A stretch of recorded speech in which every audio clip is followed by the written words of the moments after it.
Alright, hello everyone, this is Karamo, and this video I would like to explore survival analysis using our programming software. So today we're going to delve into practical examples using inbuilt dataset from the MedDataSets. And in this we will use a specific library called the anorexia data frame. So this dataset contains a lot of information about patients undergoing different treatment modalities for anorexia, specifically focusing on their weight before and after treatment.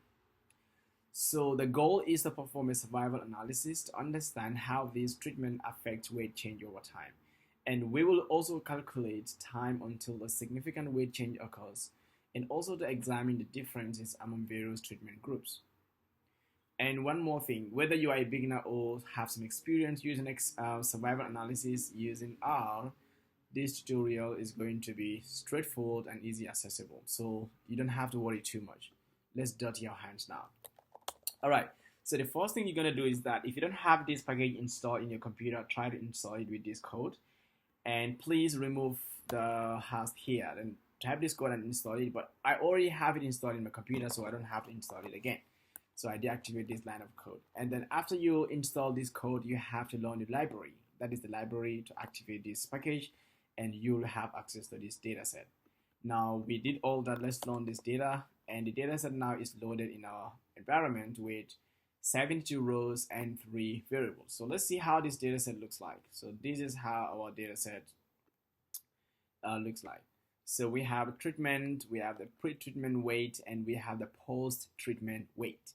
This is the pre-double T and post-double T for weight, and this is the treatment. So treatment here also have different sort of treatments that these patients undertook, and the treatment could be this CONT means it's a control group.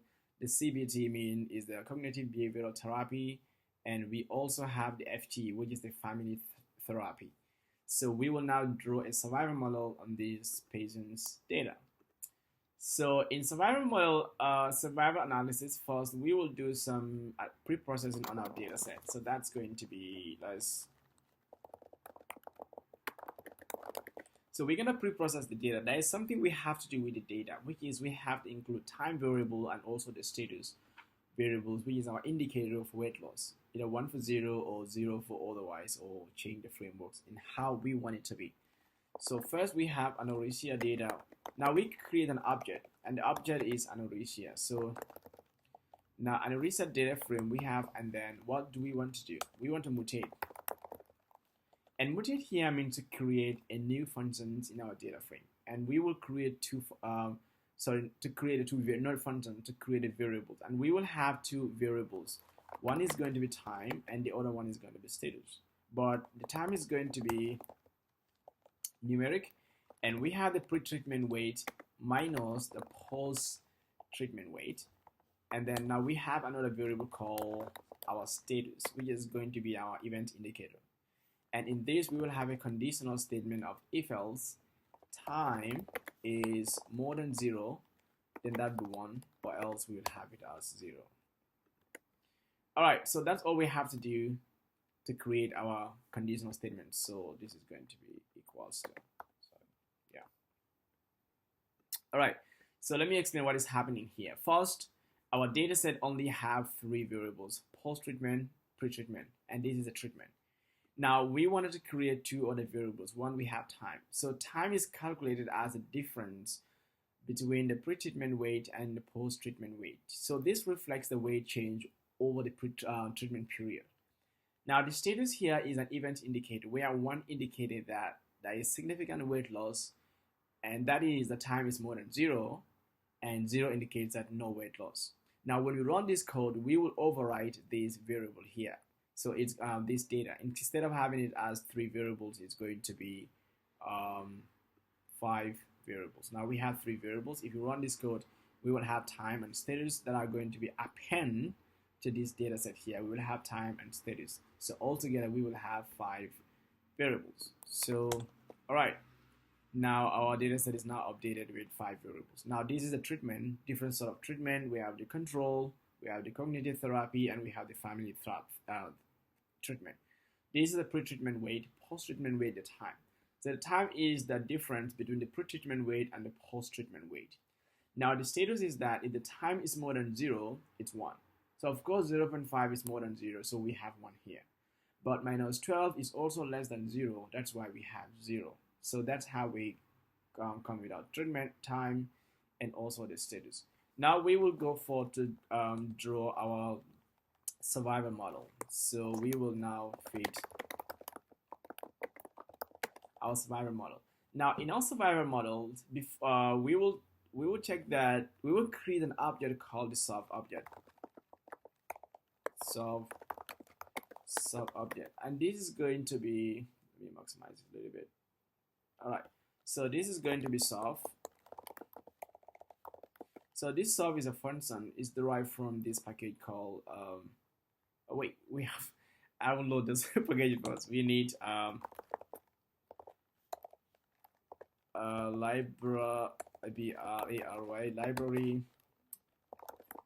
survival, and we also need library solve minor. All right, so the survival here is going to be, we will use this function from the survival package, and we will use the solve minor to draw our survival model in order to visualize our survival model.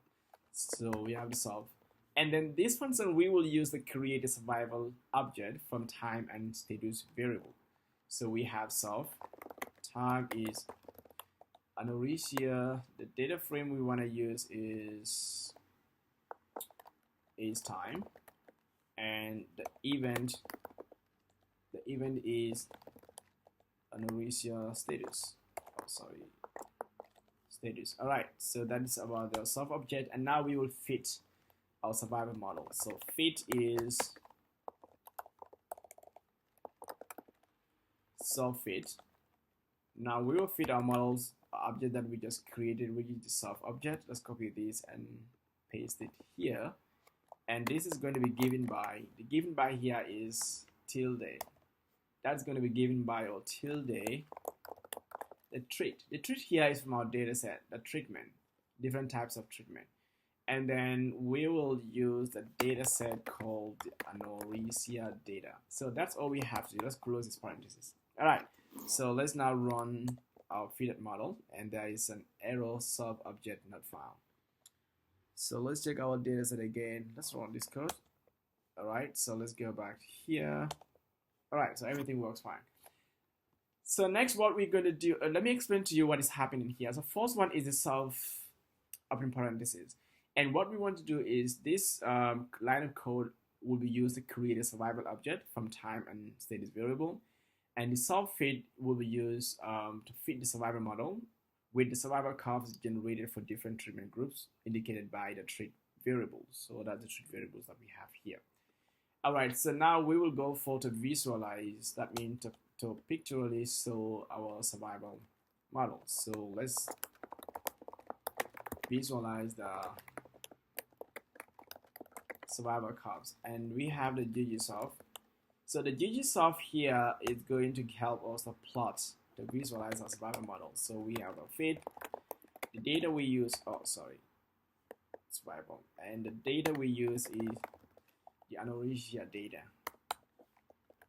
So the p-val is going to be true, which is going to be the p-value, and we have the conf.int, which is the confidence interval, will also set to true, and our risk.table will also set to true, which is the risk table. And now let's also set the GG theme. The GG theme is theme minimal. Theme minimal. All right, so then let's have a title of our plot. The title is survival analysis of weight change by treatment group. Let's just say survival analysis of weight change by treatment group. Let's move this back a little bit. Sorry. All right, so that we can view everything. All right, so then our x-axis will be weight. This have to be in two quotations.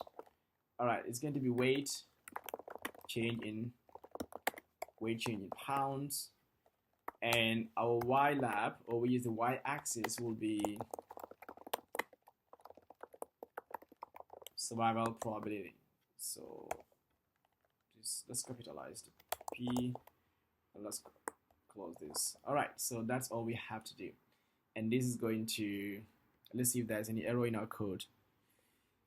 Weight change in pounds, and then we have survival probability. This is going, oh, we have a comma here. All right, so everything is good. So let's run this code. All right, so then this is our, let me see if I can make this small a little bit. Okay, let's run this again. Oh, sorry. Run this again. Let's bring this down. All right, so this is our survival curves that we just seen, and then we will now interpret what we see here. These are survival analysis curves that we've seen, and looking at this graph, we see a lot of information here. So our title of the graph is survival analysis for weight change by treatment group, and this is our different treatment group we have, and they all have different colors. So the red is a treatment group with CBT. So the CBT is a cognitive behavioral therapy treatment that some patients who took this one. And we also have the treatment, which is CONT. The green one is CONT. And CONT here is a control group. And we have the blue, which is the FT. The FT is the family therapy. So when you go to the data set, we will see that we have different, this is the CONT, control group, the CBT, the cognitive behavioral therapy treatment, and we also have the family therapy. All right, so on our x-axis, we have the survival probability, the weight loss, the p-value, and also we have our number of risk, which is our risk table. Now let's interpret one by one. Now we have different colors, as I said, and our y-axis, we have the survival probability. So the survival probability here is, we have like the probability of survival for each of these patients on these treatment groups. And we have the x-axis, which is the weight change in pounds. And this shows that a higher value indicates more weight loss. And the next one is that we have our confidence interval. So the shaded areas around the survival curves represent the confidence interval, which is the shaded part. And these confidence intervals, for example, for each treatment group, the wider shaded areas indicate greater uncertainty in the survival estimate at that point in time, looking at different colors and also the shaded portions of each of these treatment groups. Now we have the confidence, the p-value, which is at this part. P is 0.016. So we can see that this p-value is statistically significant.